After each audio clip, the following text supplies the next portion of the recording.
sincerely that His Majesty will speedily achieve complete recovery.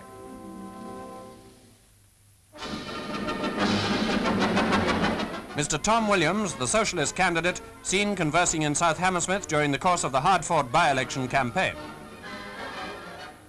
It was one of the fiercest battles since 1945, and Mr. Williams' opponent, Mr. Anthony Fell, the Conservative candidate, had the task of trying to reverse the decision of the general election.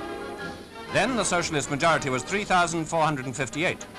Now, both parties regarded the by-election as of great importance.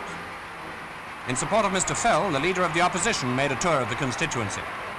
Mr. Winston Churchill, who drove round South Hammersmith, stopping to make speeches at many points, received a very hearty welcome from thousands of voters.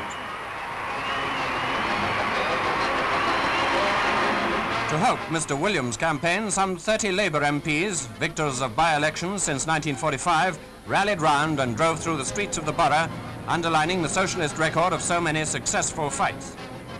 Both sides brought up their heavy artillery for this election, which continued to receive great publicity right up to the polling day.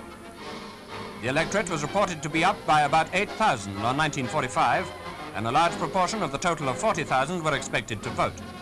In fact, round about 70% went to the polls, an increase on the percentage at the general election.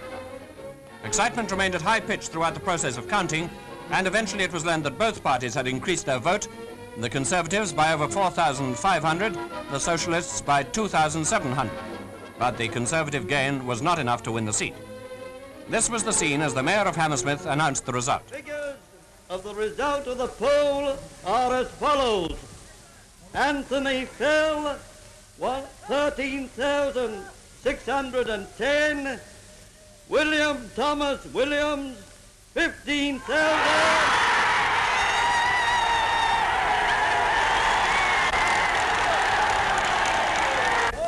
Let me complete the reading of the figures.